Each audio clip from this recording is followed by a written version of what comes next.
Así mismo, concomitantemente con la rueda, iba haciendo otras formas en el espacio, y una cosa que me tocó hacer bastantes han sido obras en espacios abiertos. Esas obras en espacios abiertos siempre me interesaron mucho, y me interesó mucho el acondicionamiento espacial. O sea, si yo tengo una pendiente de 30%, digamos, y tengo que poner en un espacio de una manzana o de media manzana una obra media de cierto porte, tengo que tener en cuenta que es un declive. No puedo poner una obra como si fuera lo mismo que ponerla en este piso. Entonces siempre me gustó mucho, yo siempre admiré mucho a algunos arquitectos, Frank Lloyd Wright, de todos esos grandes, que siempre miraron el espacio. Es como que la famosa casa en Pensilvania de la cascada de Wright hubiera desviado la cascada y le hubiera hecho pasar entubada por otro lado. No. Wright vio que estaba la cascada ahí y dijo, bueno, acabo con esta cascada. Esta cascada la integro y va a darle eventualmente más lucimiento a la casa. Salvando las enormísimas distancias,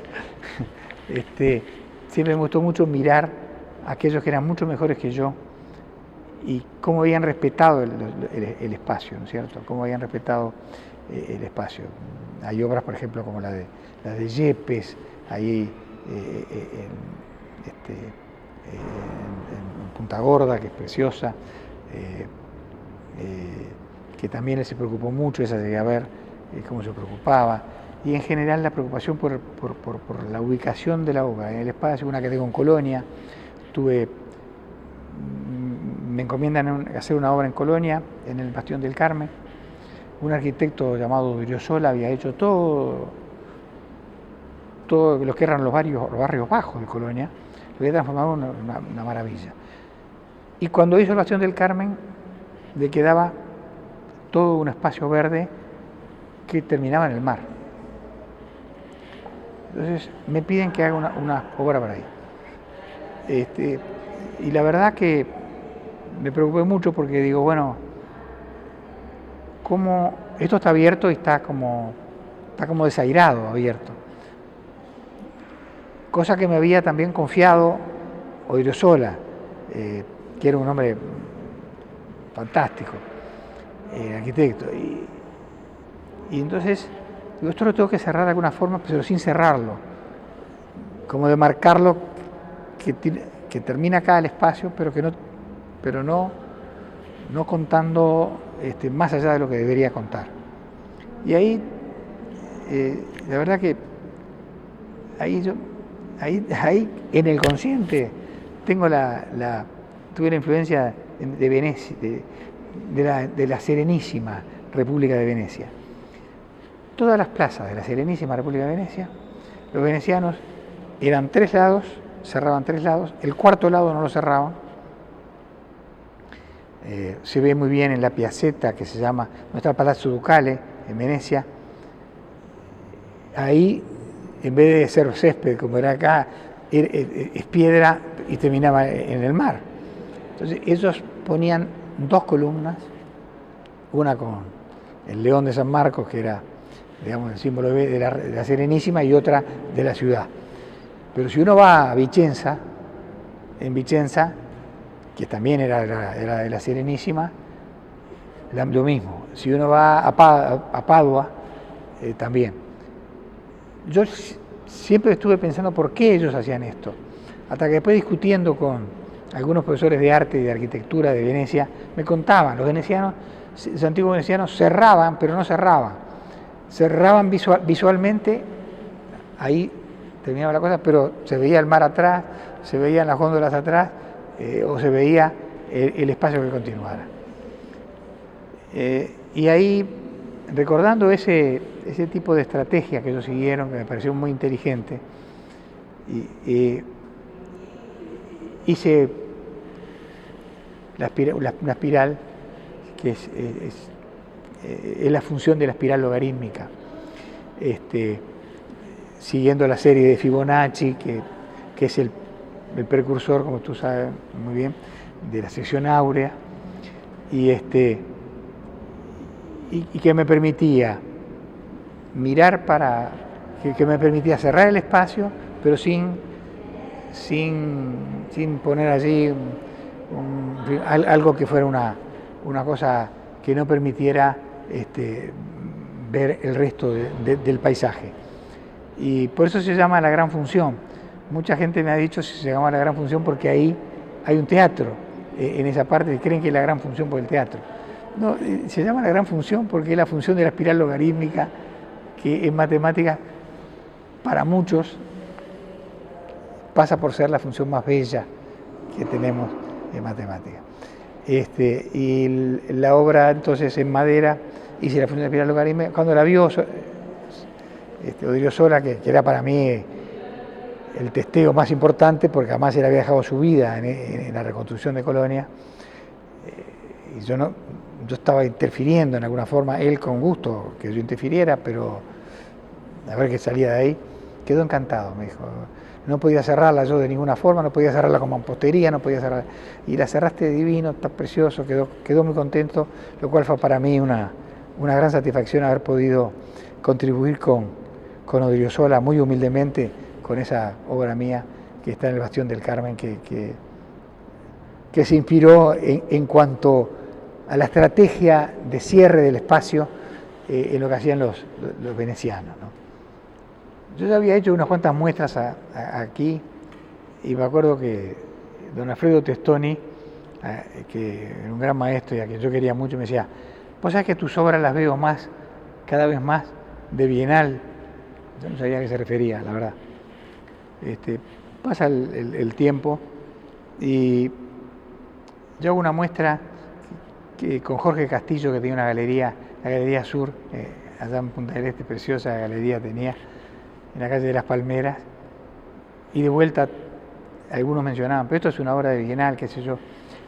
Yo no sé, yo había estado en alguna bienal, pero no sé qué quiere decir una obra de bienal. No me suena que no me cerraba mucho. Hasta que, bueno, pasa el tiempo y un día me llaman de la Comisión de Artes Visuales, que es quien designa o quien sugiere al ministro, mejor dicho, propone al ministro, el artista y el curador y el comisario. Y bueno, me propusieron a mí. En aquellas épocas no era como ahora, que el artista cuenta con un año y algo para hacer la obra. En aquel momento se contaba con 3-4 meses. Me avisaron en febrero, marzo, y la muestra se inauguraba en junio, la Bienal, incluyendo en el medio traslado y toda la cosa. Entonces, bueno, uno se empieza a nutrir de los que fueron antes, preguntándole mucho. Yo había ido había estado con Nelson, había estado 2 bienales antes, había estado en varias bienales, en la que había estado Fonseca, que fue una bienal espectacular. Había estado cuando fue Clever Lara. Había visto varias bienales. Nelson me ayudó mucho. Se me ocurrió hacer cilindros, todos cilindros de distintos tipos. Unos eran ruedas, otros eran cilindros, eran tubos, eran, digamos, si fueran totémicos. Otro era como un gran tambor, así, que estaba a la entrada. En realidad eran todos cilindros de distinto porte, distinto tamaño, grosor, todo de madera. Trabajaba todavía con aquellas maderas antiguas, rústicas, de mucha historia. Bueno, anécdotas. Bueno, el curador de la muestra fue curador y comisario. Las dos cosas. Fue Clever Lara, quien me ayudó muchísimo. También me ayudó muchísimo Nelson Ramos. Obviamente era mi maestro, por definición. Y también me ayudó mucho, ¿sabes quién? Manolo Espínola Gómez, con quien yo tenía una enorme amistad y una amistad muy linda, que su historia nace muy linda también, pero no quiero alargar estas charlas. Entonces la ve él, perdón, la concibo, la hablo con Nelson, la empiezo a armar, hago una maqueta del pabellón nuestro, a escala, para ver cómo funcionaban las piezas. Clever Lara me ayudó muchísimo. Schallenberg también opinó mucho. En fin, opinaron los distintos miembros de la comisión, pero digamos el que más llevó la voz cantante ahí fue Nelson, que era mi maestro, y el que era un ojo muy... tiraba al chico lejos, era Manolo. Manolo, en un momento determinado, va al taller, yo estaba muy contento con una obra, me dice, esta obra no puede ir así como está. Pará, Manolo, ¿qué te pasa? ¿Por qué? Si yo soy un hombre que escucho mucho, pero también me gusta charlar, ¿y por qué? No, porque... Y la verdad que tenía razón. Visto hoy, creo que tenía más razón todavía de la que dijo. Esa obra quedó bien, era la primera obra que se veía, y fue después en además fue básicamente Nelson. Testoni influyó mucho en mí todo lo que fue luz. Como buen fotógrafo, la fotografía es luz. La luz, siempre la luz para mí fue muy importante en la obra mía, nunca me gustó la exaltación de la luz, me gustó bañar las obras. Ahí yo veía cómo los romanos bañaban con luz las termas de Caracalla, y es como un baño que le dan, no precisan quemarlas, ellas solas van creciendo, entonces esas cosas te van quedando, ¿no? De una forma o de otra. Bueno, eso vuela en avión, en pedazos. Tuve que diseñar esa obra grande para que entrara en el espacio. Cuando llego a Venecia, tenía una familia de albaneses adentro, en el pabellón, durmiendo. El pabellón queda cerrado todo el invierno. Y en ese momento venía mucho inmigrante albanés. Y había una familia con hijos, chicos, una cosa... Bueno, no sabía ni qué hacer. Porque me dan la llave, abro la llave, me encuentro los albaneses ahí que entraban por la puerta de atrás. Y bueno, nada, habló con ellos, no me entendía muy bien, hablaban italiano, bueno, hablé en italiano, muy correctos, muy correctos.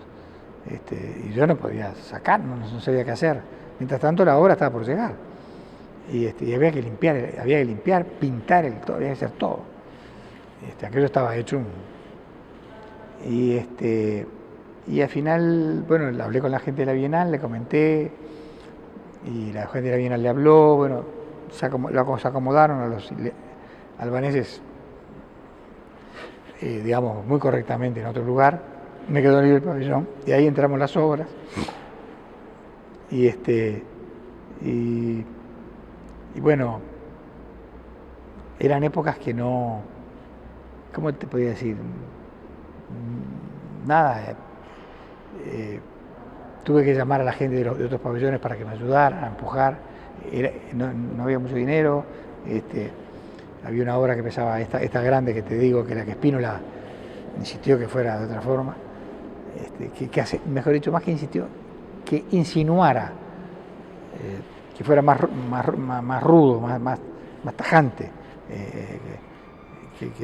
que le iba a dar más jerarquía. Tenía razón. Era un grande. Y bueno, ahí quedó, y para entrar la partimos en dos, acá fue en dos, pero si no pasaba por él. Y le tuvimos que entrar entre 10 personas cada mitad. Entre 10 personas cada mitad. Con todas las cosas, claro, compitiendo con un pabellón como el de Estados Unidos que está atrás, o el de Bélgica que está enfrente, que yo les preguntaba a los curadores y a los comisarios, bueno, esta salió $3 millones el envío, y nosotros el artista lo seleccionamos, me decían los belgas o los españoles los italianos, antes del fin de la Bienal, que no, o sea, cuando está terminando esa Bienal, él ya tiene que ir para ver cómo es una Bienal, el que ya está designado para dentro de 2 años a la otra Bienal. De esa experiencia también, cuando vinimos, la compartí con Aguerre, en la Comisión de Artes Visuales, la compartí con Hugo Achúgar, la compartí con los otros miembros de la comisión, con Gabriel Pelufo, con el Toto Podestá. Le digo, che, ¿no sería bueno dar más tiempo? ¿Qué les parece? Y bueno, la verdad que todos, la comisión, no yo, aprobó y apoyó eso, y hoy ya el artista se elige por lo menos con muchos meses antes. Por lo menos con 1 año antes tiene para hacer su proyecto y en fin, y que las cosas salgan, digamos, más acorde con lo que, no es que salieran mal, pero eran, digamos, nos tenían mucho cariño también por la forma que lo hacíamos, pero había que hacerlo de otra forma un poco más acorde con la Bienal. Bueno, esa muestra de Venecia después circuló por muchos países, fue a México, fue a España, y fue a Perú, fue a Ecuador, fue a Colombia, fue a Chile, después volvió a Uruguay. Y 2 o 3 años después, la Bienal de Cuenca, a la que Uruguay tiene un enviado, digamos, alguien que lo represente. La Bienal de Cuenca, que en ese año fue Lacy Duarte, una querida amiga. La Bienal de Cuenca, él además invitaba a una veintena de artistas a su criterio. Y me llega una invitación de la Bienal de Cuenca para ir a la Bienal como artista invitado. Y ya Cuenca en sí mismo es una obra preciosa. Y la verdad que, bueno, ahí en la Bienal le gustó mucho las cosas que habíamos traído. Y ahí me invitó la gente de la Fundación Guayasamín, los hijos de Guayasamín, me invitaron que pusieran la Fundación Guayasamín. Y después, y terminé, después, en ese momento se estaba construyendo la pinacoteca del Monumento al Hombre, una obra maestra de Osvaldo Guayasamín, y ahí le dije a la familia que eligiera una obra que la quería dejar como, si le gustaba alguna obra, y eligieron una que se llamaba Paisanita, y se llama Paisanita, que está en Quito, que viene a ser una especie de cholita, digamos, pero digamos, abstracta, ¿no? Y eligieron esa, o sea que una relación muy agradable, muy simpática ahí de ahí que pude tener alguna obra de Guayasamín por ese motivo, ¿no? En la invitación que me hizo el Centro de Exposiciones del Subte, Municipal de Exposiciones, combinamos con la curaduría el envío de 3 obras. Una que es una escultura plana, como que cerraría el fondo de las otras 2, y 2 que son 2 esculturas ya en el espacio total, esculturas en madera, que en el fondo son pretensiones de dibujar en el aire, en el espacio. Este fue un proceso de salir de aquella madera dura. Esta obra que estamos viendo en el Subte es salir y sigo con esta madera. Y llegó un momento que me empecé a dar cuenta que era, por un lado, injusto con la madera, que era más linda sin tocarla que tocándola, pero por otro lado me he dado cuenta que la obra valía mucho, la madera era muy importante.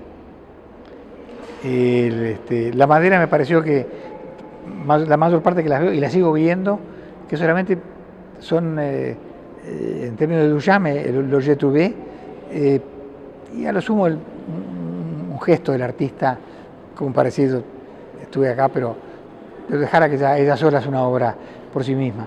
Y entonces empecé a pensar en la madera que fuera ya más como un material en la cual pesara más que la textura y que, digamos, la belleza de esa belleza, sino que si puede, que el artista se exigiera más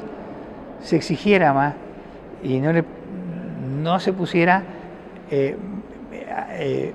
con las muletas de la belleza de la madera.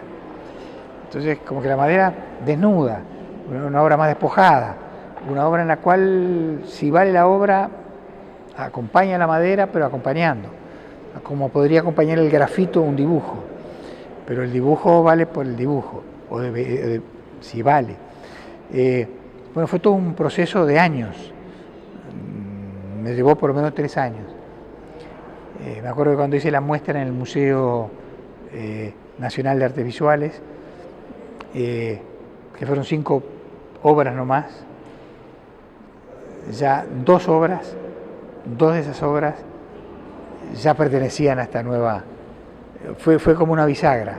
Esa muestra tiene obras del periodo anterior y fue una bisagra. Y después ya de ahí seguí hasta ahora en esta línea, en el cual la madera, digamos, más que nada es el material que me permite a mí mi expresión plástica y mi dibujo. En el fondo yo lo que busco es dibujar con la madera.